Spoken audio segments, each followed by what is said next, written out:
حضرت مسلم بن عمر نام کے ایک بزرگ گزرے ہیں۔ یہ بزرگ فرماتے ہیں کہ میں گھر میں بیٹھا تھا، اچانک میرے ذہن میں خیال آیا کہ کیوں نہ میرے محلے میں جو قبر کھودنے والا بابا رہتا ہے، جس کی ساری زندگی قبرستان میں گزری ہے، جس بابا جی کی ساری زندگی قبرستان میں قبر کھودتے ہوئے گزری ہے، کیوں نہ میں اس کے پاس جا کر کوئی عبرت ناک واقعہ سنوں، اسے کہوں یار مجھے کوئی ایسا عبرت ناک واقعہ سنا جو میری زندگی بدل کے رکھ دے، میں توبہ کرنے پر مجبور ہو جاؤں۔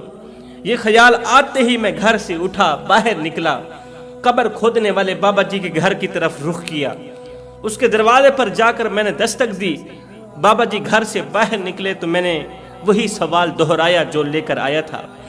جیسے ہی میں نے سوال کیا تو اس بابا جی کی چیخ نکل گئی، قبر کھودنے والے شخص کی چیخ نکل گئی، وہ رونے لگا۔ میں نے اس کی آنکھوں سے آنسو پوچھے، آنسو پوچھتے ہوئے میں نے اس سے رونے کی وجہ پوچھی، اس قدر آنسو بہانے کی وجہ پوچھی، اس قدر چیخ و پکار کی وجہ پوچھی، تو اس نے کہا اے مسلم بن عمر میرے ساتھ بیٹھو، میرے پاس بیٹھو، میں تمہیں ایک دردناک کہانی سنانا چاہتا ہوں، میں تجھے ایک دردناک واقعہ سنانا چاہتا ہوں۔ وہ واقعہ جب سے میں نے اپنی آنکھوں سے دیکھا ہے، وہ منظر جب سے میں نے اپنی ان آنکھوں سے دیکھا ہے، تب سے لے کر آج تک میری آنکھیں روتی رہتی، میرا دل دہل گیا ہے۔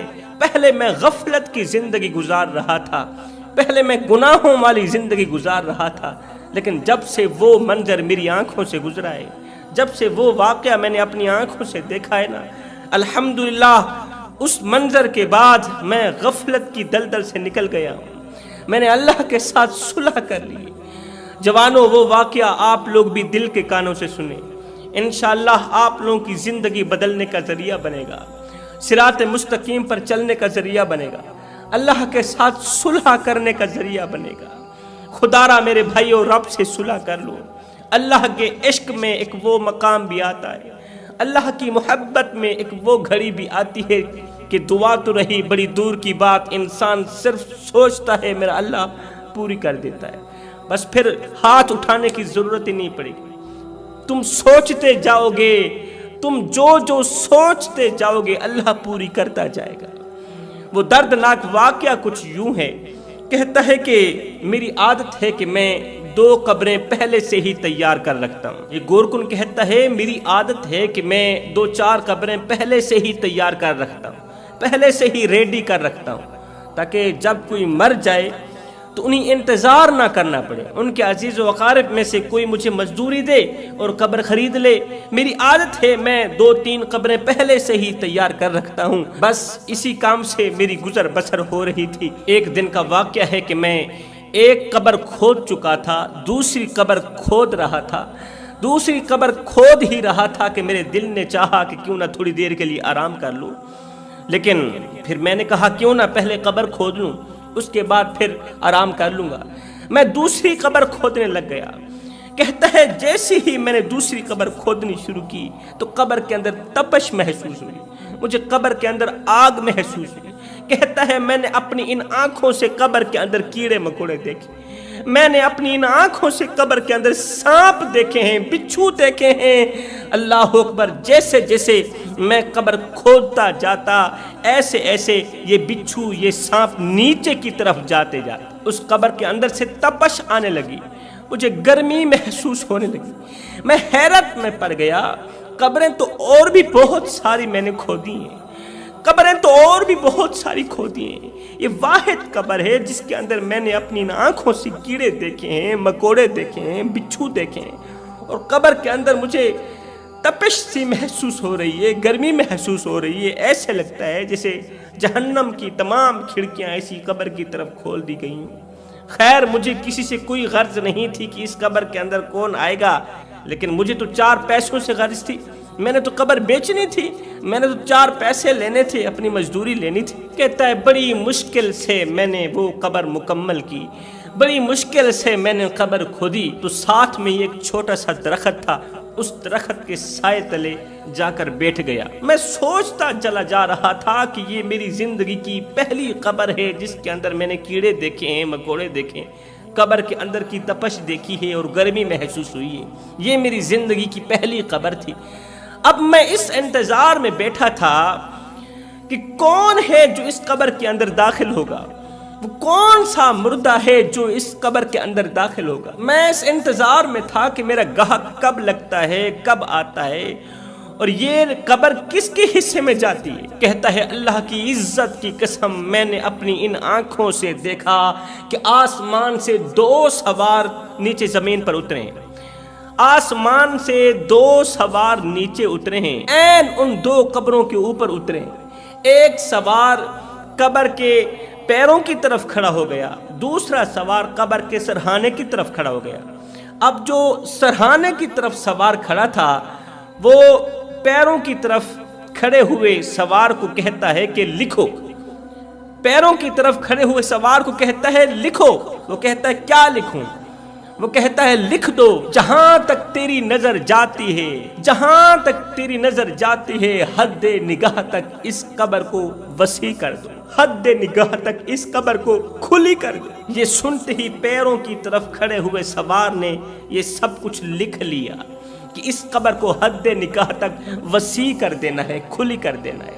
اب دوسری قبر کے سرہانے آ گئے، دوسری قبر، جس قبر کے اندر بچھو تھے، جس قبر کے اندر کیڑے تھے، جس قبر کے اندر گرمی ہی گرمی تھی۔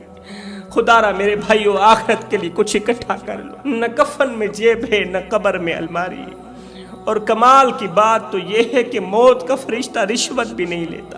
ایک قبرستان کے باہر لکھا تھا کہ منزل تو تیری یہی تھی، بس زندگی گزر گئی آتے آتے، اور نادان کیا ملا تجھے اس دنیا سے، اپنوں نے ہی دفنایا تجھے جاتے جاتے۔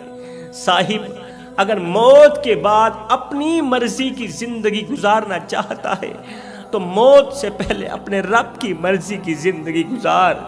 زندگی ملی تھی رب کو راضی کرنے کے لیے، زندگی ملی تھی ناراض رب کو راضی کرنے کے لیے، مگر افسوس آج وقت گزر رہا ہے کاغذ کے ٹکڑے کمانے کے لیے، پیسہ کمانے کے لیے۔ یہ گورکن کہتا ہے میں اپنی ان آنکھوں سے دیکھ رہا تھا، اللہ پاک کی عزت کی قسم، اب یہ دونوں سوار اسی قبر کے سرہانے آئے، اسی قبر کے پیروں کی طرف آئے جس قبر کے اندر سے گرمی ہی گرمی تھی، تپش ہی تپش تھی۔ مجھے ایسے لگتا تھا جیسے جہنم کی تمام کھڑکیاں اسی قبر کی طرف کھول دی گئی ہوں۔ ایک سوار قبر کے سرہانے کھڑا ہے، دوسرے سوار قبر کے پیروں کی طرف کھڑا ہے۔ اب جو قبر کے سرہانے پر سوار کھڑا ہے وہ پیر والے کی طرف کہتا ہے کہ لکھو۔ وہ کہتا ہے کیا لکھوں؟ کہتا ہے لکھ دو، اس قبر کو اتنی کھلی کر دو۔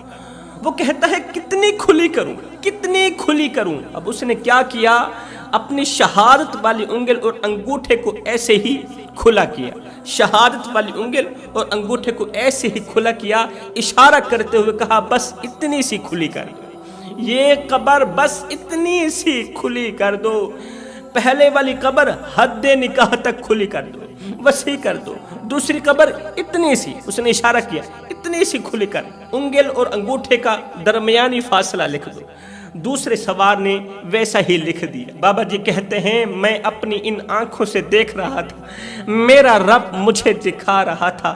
بس پھر کیا ہوا، جس طرح سے یہ دونوں سوار آسمان سے نیچے اترے تھے ایسے ہی آسمان کی طرف اڑے اور غائب ہو گئے، آسمان کی طرف اڑے اور غائب ہو گئے۔ میں عجیب سی کیفیت میں چلا گیا، میں حیران کن کیفیت میں چلا گیا۔ اب میں شدت سے انتظار کرنے لگا، میں منتظر تھا کہ اب کون سا جنازہ آنے والا ہے، اور یہ قبر کس کے نصیب میں جاتی ہے اور یہ قبر کس کے نصیب میں جاتی ہے، حد نگاہ تک وسیع قبر کون سا شخص لے کر جاتا ہے اور اتنی سی کھلی قبر کون سا شخص لے کر جاتا ہے۔ کہتا ہے میں منتظر تھا، شدت سے جنازے کا انتظار کر رہا تھا، اتنے میں ایک جنازہ قبرستان کے اندر داخل ہوا۔ اس مرنے والے کے عزیز و اقارب نے مجھ سے پہلے والی قبر خریدی، وہ قبر جو حد نگاہ تک وسیع ہی وسیع تھی، جو حد نگاہ تک کھلی تھی، پہلے والی قبر مجھ سے خریدی اور میت کو قبر کے اندر دفنانے لگی۔ یہ گورکن کہتا ہے میں دیکھ کر حیران رہ گیا کہ میت کے ساتھ صرف 8 لوگ تھے، جنازے میں جنازہ پڑھنے والے صرف 8 لوگ تھے۔ حیرانی کے عالم میں گم سم ہو کر میں نے ان سے پوچھا بھائیو مجھے اتنا بتا دو یہ کون ہے؟ اور اس کا جنازہ پڑھنے والے صرف 8 لوگ، کیا اس کے عزیز و اقارب سب مر گئے تھے؟ محلے والے، بستی والے سب مر گئے تھے؟ اس کا جنازہ پڑھنے کے لیے لوگ کیوں نہیں آئے؟ اتنے تھوڑے بندے جنازے میں کیوں ہیں؟ لوگ کہنے لگے یہ ہمارے محلے کا سب سے بڑا غریب آدمی تھا، یہ ہمارے محلے کا غریب آدمی تھا، اور باقی والے امیروں نے اس کے جنازے کو اہمیت ہی نہیں دی۔